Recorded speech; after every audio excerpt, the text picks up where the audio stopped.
नमस्कार, capital TV के नए शो यूपी का दंगल में आपके साथ में फरहा सिद्दीकी। अपने शो यूपी का दंगल में हम हर रोज आपको बताएंगे उत्तर प्रदेश की सियासत के नए नए उतार चढ़ाव। यूपी में अगले साल विधानसभा चुनाव होने हैं, तो ऐसे में सभी राजनीतिक दल एक दूसरे पर जमकर हमले कर रहे हैं। तो अब समाजवादी पार्टी के अध्यक्ष अखिलेश यादव ने तो ये तक दावा कर दिया कि 2022 के चुनाव में बीजेपी हार जाएगी, क्योंकि अब यूपी की जनता बदलाव चाहती है। अखिलेश ने इस मौके पर यह भी कहा कि उनकी पार्टी प्रमुख दलों के बजाय समान विचारधारा वाले छोटे दलों के साथ गठबंधन कर चुनाव लड़ेगी। और इसी पर बात करने के लिए आज हमारे साथ स्टूडियो में मौजूद हैं कैपिटल टीवी के editor in chief doctor Manish Kumar. Doctor साहब, बहुत बहुत स्वागत है आपका। धन्यवाद। डॉक्टर साहब, बीजेपी अगले साल उत्तर प्रदेश के विधानसभा चुनाव हार जाएगी, इस तरह का बयान देते नजर आए अखिलेश यादव। किस तरह से लिया जाए उनका यह बयान? देखिए, बिल्कुल उनका जायज़ बयान है, उसमें कोई डाउट ही नहीं होना चाहिए। वो आप क्या एक्सपेक्ट करती हैं कि अखिलेश यादव बोलेंगे कि भाई भारतीय जनता पार्टी चुनाव जीतेगी? दो चीज़ें हो रही हैं। ये बयान इसलिए दिया गया क्योंकि उत्तर प्रदेश में भारतीय जनता पार्टी चुनावी रणनीति बनाने में जुट गई है। जो वहाँ से खबरें आ रही है कि इस बार 300 पार ये नारा के साथ भारतीय जनता पार्टी चुनाव लड़ने वाली है, और उसके लिए अलग अलग तरह से पूरा कैंपेन तैयार किया जा रहा है, शॉर्टलिस्टिंग की जा रही है।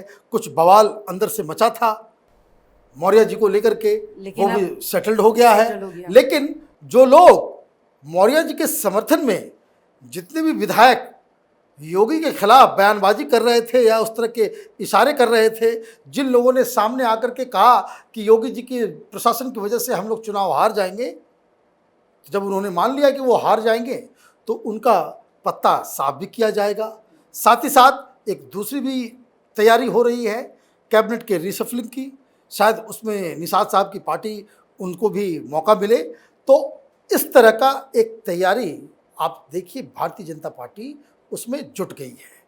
और इसलिए ये जो अब की बार 300 पार का जो नारा है, उसको काउंटर करने के लिए अखिलेश यादव को सामने आना पड़ा।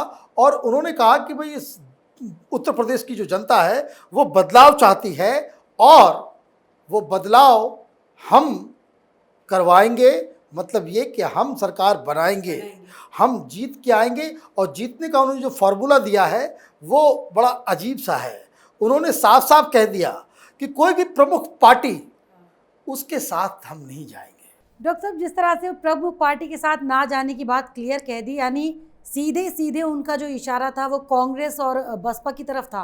ये बिल्कुल उन्हीं की तरफ इशारा है कि इसमें तीन पार्टी, भाई बसपा या फिर कांग्रेस या फिर आम आदमी पार्टी, इन लोगों के साथ ये हाथ नहीं मिलाएंगे। किनके साथ हाथ मिलाएंगे? तो वो पार्टियां जो छोटी छोटी पार्टियां हैं, उनके साथ, ये छोटी पार्टियों के साथ वो जाएंगे, लेकिन बड़ी पार्टियों के साथ नहीं जाएंगे। इसका मतलब ये है कि जो यूपी के चुनाव की जो तस्वीर है वो अब साफ साफ नज़र आने लगी है। एक तरफ भारतीय जनता पार्टी है जो और भी कोशिश कर रही है कि निषाद पार्टी हो, अपना दल हो, इस तरह के लोगों के साथ एक कॉम्बिनेशन वो बनाए, और दूसरी तरफ दूसरा धरा ये समाजवादी पार्टी का है।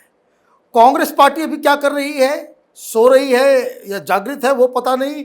और बसपा क्या कर रही है, उसका भी कोई रूपरेखा नज़र नहीं आ रहा है। लेकिन समाजवादी पार्टी ने साफ साफ कर दिया है कि वो किसी भी अलायंस में नहीं जाएगी, और वो सीधे सीधे आदित्यनाथ को वो टक्कर देंगे।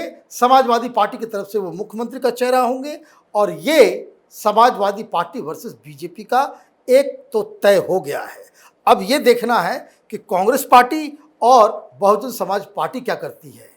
ये लोग इस रेस में थोड़ी सी वो पीछे चल रहे हैं। थोड़े नहीं डॉक्टर साहब, बहुत ज़्यादा पीछे नज़र नहीं आ रहे हैं। जहाँ बीजेपी अपनी पूरी तैयारियों में है तो समाजवादी पार्टी उन्हें देख के एक्टिव हो गई, लेकिन सब अगर कांग्रेस और बसपा की बात करें तो वो कहीं से कहीं तक अभी नज़र ही नहीं आ रही है। ये खबर भी आई थी कि अखिलेश यादव ने कहा कि वो प्रियंका वाड्रा को कहेंगे कि वो हमारे लिए प्रचार करे। जी। मतलब आप देखिए ये कटाक्ष कितना बड़ा कटाक्ष है कि वो ये कह रहे हैं कि भाई कि कांग्रेस पार्टी के तो कोई अस्तित्व ही नहीं है। ये बेहतर होगा कि अगर बीजेपी को हराना है तो हमारे लिए चुनावी प्रचार, तो हमारे लिए चुनावी प्रचार, गठबंधन नहीं करेंगे। लेकिन प्रियंका वाड्रा, वैसे ख्वाब तो बड़ा अच्छा है इनका कि भाई अखिलेश यादव के लिए प्रियंका वाड्रा वो कैंपेन करे। दो बातें इसे समझ में आ रही हैं। एक ये कि कांग्रेस पार्टी की पूरी तैयारी है इस बार कि प्रियंका वाड्रा को मुख्यमंत्री का चेहरा बनाया जाए। राजनीति में ऐसे ही कोई किसी का नाम नहीं लेता। अखिलेश यादव अगर ये कह रहे हैं कि प्रियंका वाड्रा हमारे लिए प्रचार करे, तो इसका मतलब साफ है कि उनकी नज़र कांग्रेस पार्टी के प्रियंका वाड्रा पे है कि अगर उनको मुख्यमंत्री का चेहरा बनाया गया तो ये अखिलेश यादव के लिए प्रॉब्लम हो सकता है। क्योंकि लोग तो अल्टरनेटिव देखेंगे कि योगी की जगह कौन।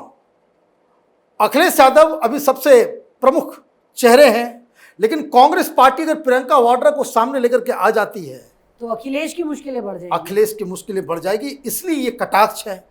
दूसरा, सिर्फ एक रीज़न ये नहीं है, दूसरा रीज़न ये भी है कि अगर प्रियंका वाड्रा वो सामने आती हैं तो मुस्लिम वोट में बंटवारा हो जाएगा। क्योंकि आप यकीन मानिए कि कांग्रेस पार्टी ऐसा नहीं कि वो सो रही है। तमाम मौलवी मौलानाओं से कांग्रेस पार्टी के जो एजेंट्स हैं उनकी बातचीत भी हो गई है, मीटिंग्स भी हो रही हैं, उनका मिलना जुलना लगातार वो जारी भी है। वो गुपचुप तरीके से सब कुछ तैयार राइट। ये कांग्रेस पार्टी की पुरानी तरकीब है कि चुनाव से पहले यूपी के अंदर में खास करके जितने भी मौलवी मौलाना हैं उनके नाम से चिट्ठी, तो उनके नाम से लिफाफा, उनके नाम से उनसे बातचीत, एक एक टोला माने एक एक ग्रुप बन करके आता है। इस तरह के बहुत सारे मुस्लिम लीडर्स हैं जिनका काम कांग्रेस पार्टी में बस इतना ही है कि एक डिस्ट्रिक्ट के जितने भी प्रमुख मौलवी मौलाना हैं जो मुस्लिम वोट के ऊपर जो इन्फ्लुएंसर्स हैं उनको 10 जनपद लेकर के आना, सोनिया जी से मिलवाना, राहुल गांधी से मिलवाना, और अभी ये काम प्रियंका वाड्रा कर रही हैं।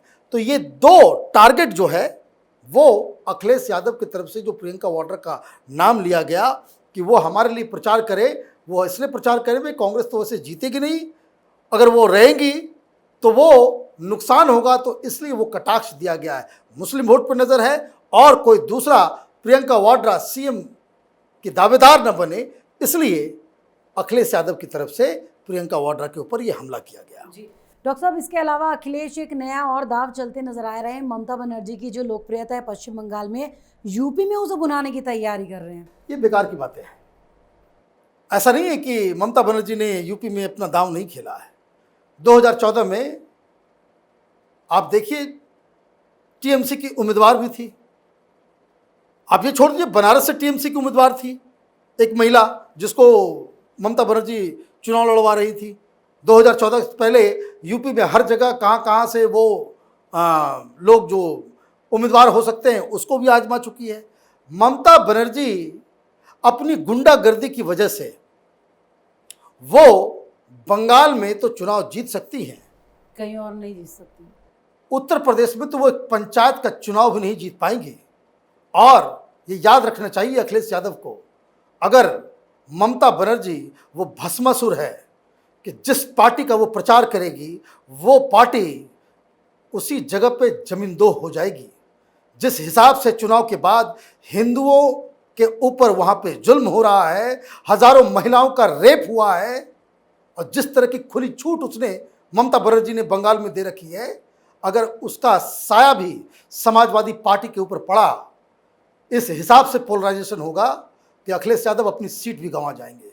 ये एक खतरनाक बात जो अखिलेश यादव ने कही है, ये लेकिन समाजवादी पार्टी के लिए बूमरैंग करेगा। लेकिन शायद इस पर सोच विचार नहीं किया अखिलेश यादव ने। दरअसल दिक्कत क्या है, वो सोच विचार करके वो कह रहे हैं। सोच विचार ये है कि जिस हिसाब से पश्चिम बंगाल का वो 35% मुसलमान 100% पूरी तरीके से ममता बनर्जी के साथ खड़ा है, जिस तरीके से वहाँ पे मुस्लिम गुंडों को जो टीएमसी के कार्यकर्ता हैं खुली छूट वहाँ पे मिली हुई है, जिस तरह का सारा सरकारी ठेका से लेकर के सारी नौकरी से लेकर के पुलिस में भर्ती से लेकर के जो सिविल डिफेंस है या फिर स्टूडेंट डिफेंस है उसमें उन लोगों को मौका दिया जाता है, तो वो मुसलमानों के बीच जो पॉपुलैरिटी है बंगाल के मुसलमानों के बीच ममता बनर्जी का, उसको वो भुनाने के लिए वो यूपी में उनके चेहरे का इस्तेमाल मुस्लिम वोट के कंसोलिडेशन से।